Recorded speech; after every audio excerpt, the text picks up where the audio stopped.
Grâce lui de Dieu, peuple racheté par le sacrifice de Jésus, nous vous saluons dans le précieux et glorieux nom de celui dont la mort n'a pas pu retenir, qui a connu l'ascension et maintenant nous a promis de faire de nous des héritiers de la promesse céleste, celle de recevoir le Saint-Esprit.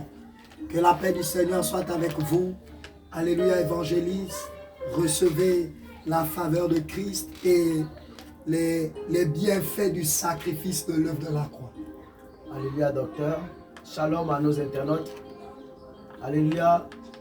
Bonjour. Et pour ceux qui sont de l'église du christianisme céleste, nous vous souhaitons comme ça bon début de la semaine sainte pour la Pentecôte. Que Dieu vous bénisse. Et notamment à nos frères de sang, nos frères de différentes congrégations, que le Seigneur, au travers de cette semaine, nous allons célébrer la descente du Saint-Esprit, qu'une nouvelle formule de ta version, la meilleure version de ta personne, soit manifestée au nom de Jésus-Christ. Alors, chers internautes, cette semaine, nous sommes sous le thème « Où sont tes talents ?» Où sont tes talents? Matthieu chapitre 25, les versets 28 à 30. Ainsi parle le fils de David. Ôtez-lui donc le talent et donnez-le à celui qui a les 10 talents, car on donnera à celui qui a, et il sera dans l'abondance. Mais à celui qui n'a pas, on ôtera même ce qu'il a. Et le serviteur inutile, my God, jette-le dans les ténèbres du dehors, où il y aura des pleurs et des graissements de dents. Où sont tes talents? C'est le Père qui cherche. C'est le Fils qui cherche. Parce que la Bible nous révèle, homme de Dieu, que selon le livre d'Éphésiens, le chapitre 4, à partir des versets 9 jusqu'à 11, on nous dit que lorsqu'il est descendu, selon le livre d'un Pierre, il est descendu aux enfers, il a prêché l'évangile, il a mis les fondements de l'église, on nous dit qu'il est monté et il a fait descendre les 5 ministères. Et le texte précise, Éphésiens chapitre 4, ça précise au verset 12 et 13, on dit qu'afin que les adorateurs, les fils que nous sommes, ne soyons plus errants et flottants. Et donc, à la question de savoir où sont vos talents, le Père a réalisé, le Fils a réalisé que les adorateurs sont errants et flottants. Et là, il cherche où sont les talents. Le résultat de sa résurrection.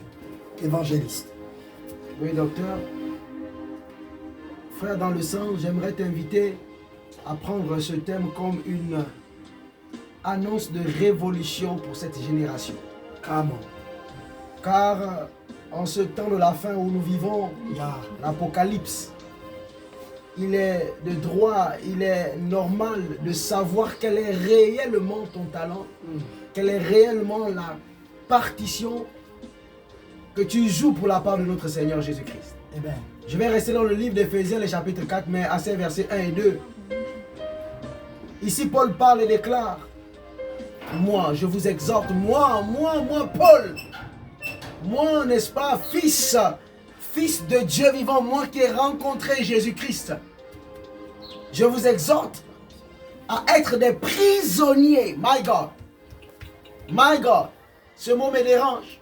Et là, je peux voyager dans les temps et dans les pays. Je vais dans le continent asiatique. Et j'aime ce mot Yakuza. Et qui n'a pour définition que la servitude. Je peux regarder cette illustration du dernier Yakuza qui représente ces hommes valeureux qui manifestent le règne de, n'est-ce pas, du Dieu qu'ils adorent, de l'empereur. Le Dieu qui protège l'empereur, my God. Où sont tes talents? Ce Yakuza il est resté l'éthique, n'est-ce pas, de la servitude à la royauté. Mais je ne vois pas de Yakuza du Seigneur. C'est ce qui me dérange. Je ne vois pas d'abord les Yakuza du Seigneur. Et ce qui fera en sorte qu'en réalité, en étant un Yakuza, tu peux avoir la grâce en réalité d'être non seulement un prisonnier, mais aussi de rentrer dans la classe des fils. Mais il faudrait manifester ces étapes. Frère dans le sang, je t'interpelle ce soir. Ce jour, je t'interpelle, je ne sais pas à l'heure à laquelle tu me reçois, mais je te dis, je t'interpelle. Où est ton talent? Que sert ton talent? Que fais-tu de ce talent? As-tu réellement un talent? Oui, tu l'as, mais qu'est-ce que ce talent? Jésus t'appelle à devenir son prisonnier. C'est vrai, il nous a affranchis, c'est pour la liberté. Mais cette liberté consiste à faire parler le talent. Elle consiste à faire jouir le talent. Elle consiste, n'est-ce pas, à manifester celui qui nous a dompté de ce talent. Oh, j'espère que je suis en train de parler à quelqu'un. Docteur. Évangéliste. Pourquoi le talent? Oh my God. Pourquoi le talent? Le talent est la réponse à Matthieu chapitre 28, le verset 19. Yeah. Allez, faites de toutes les nations des disciples. Le talent est l'outil de colonisation de l'humanité. Le talent est l'outil pour faire régner Dieu. Et là, dans le texte, on nous dit que le maître est revenu. Yeshua Mashiach est revenu. La tête de l'église est revenue. Et là, il a commencé à interroger le prophète. Il dit au prophète, où sont les âmes que tu as gagnées? Il dit non, j'ai juste vu les choses dans les vies des gens, mais je n'ai gagné aucune âme. Et là, il dit, méchant et fidèle serviteur. Il est allé, il a vu l'apôtre. Sur quelle base as-tu fondé l'église? Et là, l'apôtre Paul parle à Galate, il dit, Galates, êtes-vous devenus insensés? Pourquoi êtes-vous passés vers un autre évangile? Il précise que même quand ce serait un ange qui viendra avec un autre évangile, que ce dernier soit anathème. Si cet évangile n'est pas sur la croix, il viendra, il dit au docteur, toi qui es le gardien de la doctrine de la croix, qu'est-ce que tu as enseigné? Qu'est-ce que tu as enseigné? Tu es rentré dans la distraction ou tu es resté sur l'œuvre de la croix? L'apôtre Paul est doctoral lorsqu'il dit la prédication de la croix est une folie. C'est de cette doctrine dont il s'agit. Et vous voyez dans le livre des Actes des Apôtres, au chapitre 9, la Bible nous dit que Saul de Tarse va à Damas pour ceux qui ont adhéré à la nouvelle doctrine, celle de la croix. Où sont vos talents? Des personnes qui ont été impactées par la doctrine de la croix, qui n'ont pas été impactées par le spectacle, mais par la doctrine de la croix. C'est celle qui nous confère la vie éternelle. Il y a quelque chose, alors que je vais terminer cette partie évangéliste, à la question de savoir où sont vos talents, il y a une phrase que nous risquerons de ne pas entendre. C'est bon et fidèle serviteur, rentre dans la joie de ton maître. Si nos talents ne sont pas visibles, nous n'aurons pas cette grâce d'écouter bon et fidèle serviteur, rentre dans la joie de ton maître. Évangéliste. Bien-aimé frère dans le sang, j'aimerais t'inviter à comprendre ce texte. Le talent est, n'est-ce pas, la grâce et le temps que Dieu accorde à l'homme sur la terre. Mais ce temps, en réalité, il est compté, comme la Bible le déclare, de savoir compter ses jours. Mais compter ses jours, en réalité, c'est manifester le règne de Dieu sur la terre tout le temps que tu es sur la terre. C'est pourquoi il dit à celui qui sera donné un peu, on demandera aussi un peu. Mais tu dois manifester le temps que tu as sur la terre. L'homme a été arrêté à 70 ans pour les plus robustes. Mais si la grâce de Dieu est sur toi, la vérité voudrait que tu ne sois pas jeté, mais que tu sois amené à faire régner Dieu sur la terre. J'espère que tu as un véritable talent.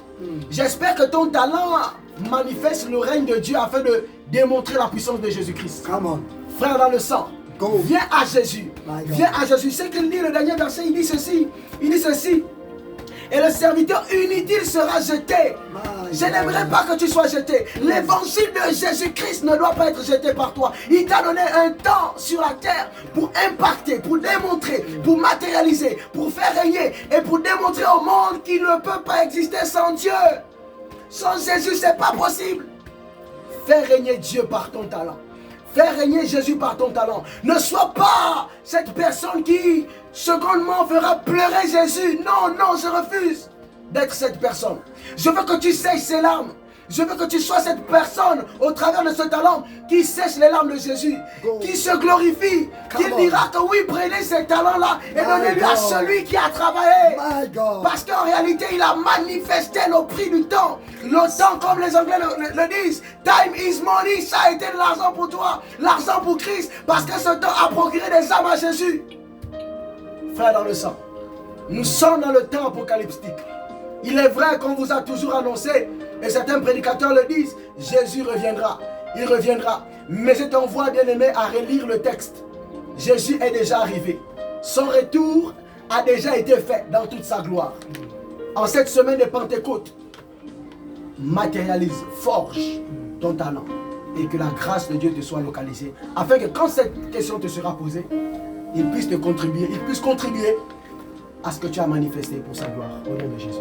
Alors que nous sommes en train de clôturer, évangéliste, les paroles du Christ, il dit, celui qui n'en a pas, on notera même ce qu'il a. Yes. Il s'agit du souffle de vie. L'arbre qui occupe une place inutile. Mieux on t'enlève et on mettra une fleur. Il s'agit de la mort qui est matérialisée dans le 30e verset par le lieu où il y a les graissements des dents. L'enfer. Parce que l'église est restée dans la distraction. Où sont tes talents? C'est l'interpellation ultime. Alors que nous allons commémorer la descente de la puissance. Avant que nous ne partions et que nous recevons à nouveau cette puissance pour être témoins de Jésus, prends conscience de l'usage de tes talents. Église, leader, adorateur, nouveau converti, amoureux de Jésus, prends-y conscience. La Bible de dire par le livre d'Apocalypse et par la bouche du prophète eschatologique par excellence, Jean, que celui qui a les oreilles pour entendre, entende ce que l'Esprit dit à l'Église. Soyez bénis et que la grâce de Dieu soit sur vous. Amen.